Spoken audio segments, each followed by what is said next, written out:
आषाढ़ गुप्त नवरात्रि का 7वां दिन। जाने माँ धूमावती का स्वरूप, पूजा विधि, मंत्र, लाभ और कथा। गुप्त नवरात्रि तंत्र मंत्र साधना पर विश्वास रखने वाले लोगों के लिए बहुत ही महत्वपूर्ण होती है। इस नवरात्रि में लोग अपनी सिद्धियों को प्राप्त करने के लिए 10 महाविद्याओं की उपासना करते हैं। माँ धूमावती 10 महाविद्या में 7वीं विद्या है। शास्त्र रुद्रामल तंत्र में बताया गया है कि सभी 10 महाविद्या शिव की शक्तियाँ हैं। पौराणिक मान्यताओं के अनुसार जब माता सती ने अपने पिता के यहाँ हवन कुंड में अपनी इच्छा अपने आप को जलाकर भस्म कर दिया था, तब उनके शरीर से जो धुआं निकला था उसी धुएं से माँ धूमावती प्रकट हुई थी। अर्थात माँ धूमावती धुएं के स्वरूप में माता सती का भौतिक रूप है। माँ धूमावती को रोग शोक और दुख को नियंत्रित करने वाली महाविद्या माना जाता है। पद्म पुराण में बताया गया है कि दुर्भाग्य की देवी धूमावती माँ लक्ष्मी की बड़ी बहन है, परंतु इनका स्वरूप माँ लक्ष्मी से बिल्कुल उल्टा है। शास्त्रों के अनुसार माँ धूमावती पीपल के पेड़ में निवास करती है। मान्यताओं के अनुसार धूमावती को दरिद्रता, अलक्ष्मी और ज्येष्ठा के नाम से भी जाना जाता है। पौराणिक मान्यताओं के अनुसार पाप, आलस्य, गरीबी, दुख और करूपता पर माँ धूमावती का आधिपत्य रहता है। माँ धूमावती का स्वरूप, माँ धूमावती कौवे पर सवार रहती है। यह मनुष्य के जीवन से दुख, दुर्भाग्य और दरिद्रता को दूर करती है। पंच रात्र के अनुसार उग्र चंडिका, उग्र तारा जैसी उग्रता, भयंकर प्रवृत्ति वाली देवियों को माँ धूमावती ने अपने शरीर से प्रकट किया है। माँ धूमावती की ध्वनि 1000 गीदड़ों के एक साथ चिल्लाने के समान है, जो मनुष्य के मन में भय उत्पन्न करती है। माँ धूमावती ने एक बार क्रोध में आकर अपने पति महादेव का भक्षण कर लिया था। धूमावती देवी का संबंध भूख से भी है। माँ धूमावती हमेशा अतृप्त और भूखी रहती है, जिसके कारण वह दुष्ट दैत्य का संहार कर उन्हें भोजन के रूप में ग्रहण करती है।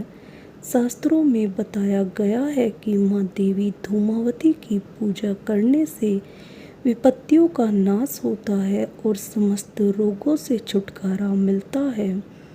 माँ धूमावती पूजन विधि। गुप्त नवरात्रि में माँ धूमावती की पूजा करने के लिए स्नान करने के पश्चात काले रंग के वस्त्र धारण करें। अब अपने घर के पूजा कक्ष में पश्चिम दिशा की ओर मुख करके बैठ जाए। अब अपने सामने एक लकड़ी की चौकी रखें। अब इस चौकी पर गंगा जल छिड़क कर इसे शुद्ध करें। अब चौकी पर सलेटी रंग का कपड़ा बिछाकर माँ धूमावती की मूर्ति, चित्र या यंत्र स्थापित करें।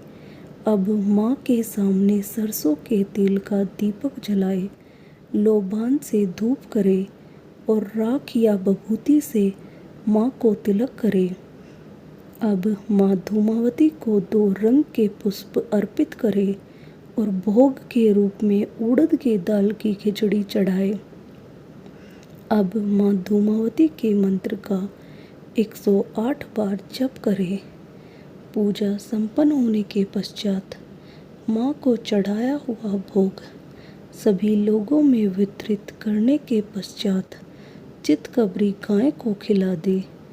मंत्र ओम धूम धूम धूमावती देव्य स्वाहा मंत्र जाप करने के पश्चात माँ धूमावती कवच का पाठ करें।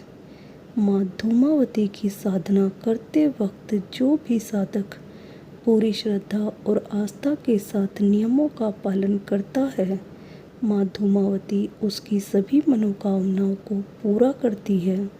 नियमित रूप से मंत्र जाप करने से पहले ऊपर दी गई संक्षिप्त पूजन विधि अवश्य करें।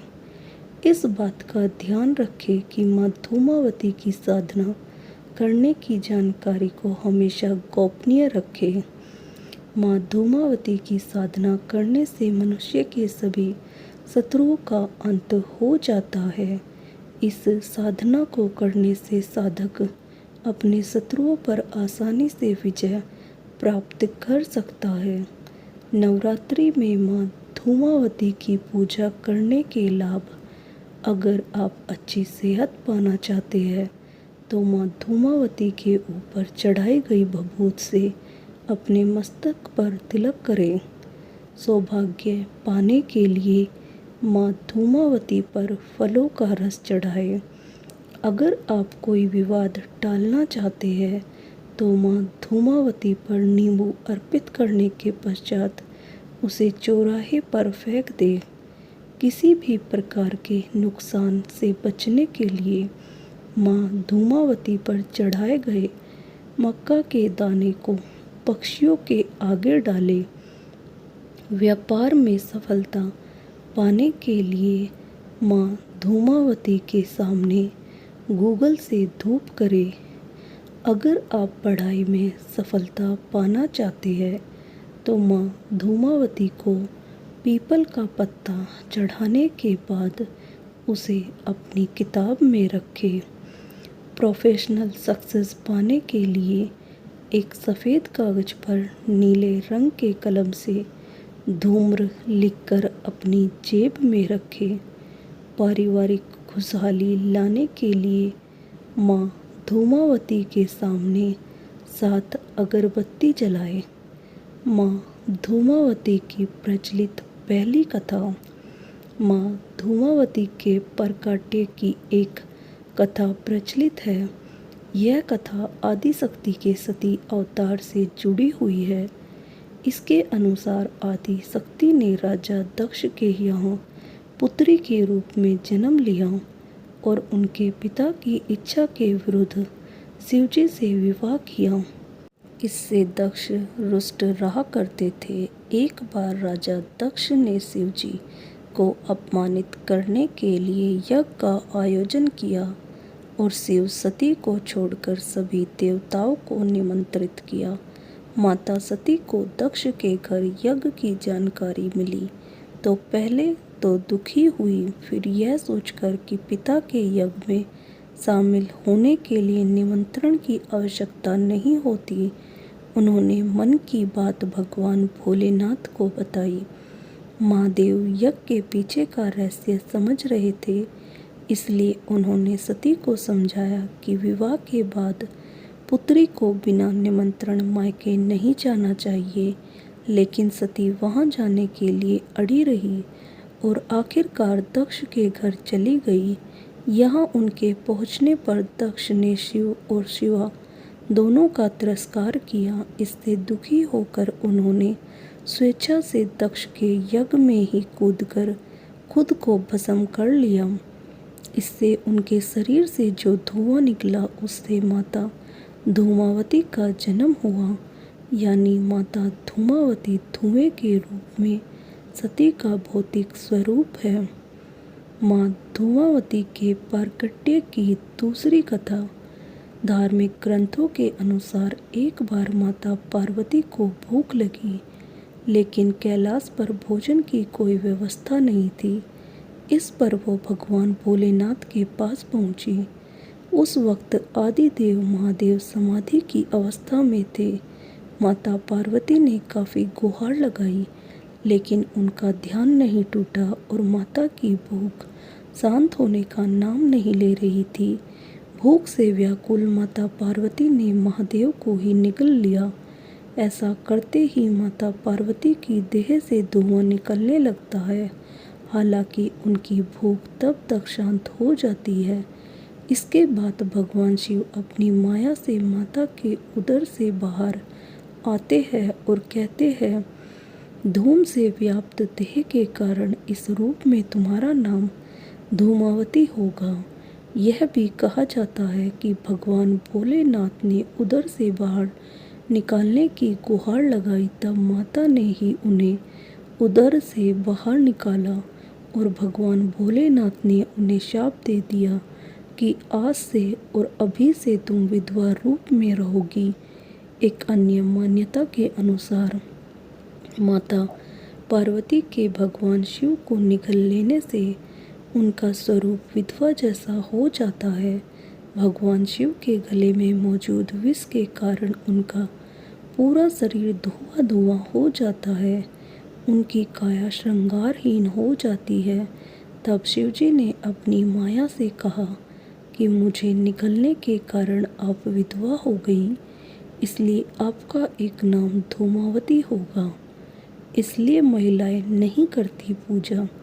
कुल मिलाकर माता का यह रूप विधवा जैसा है और उन्होंने अपने पति को ही निगल लिया था, इसलिए इस स्वरूप में महिलाओं के लिए वो पूज्य नहीं रह गई।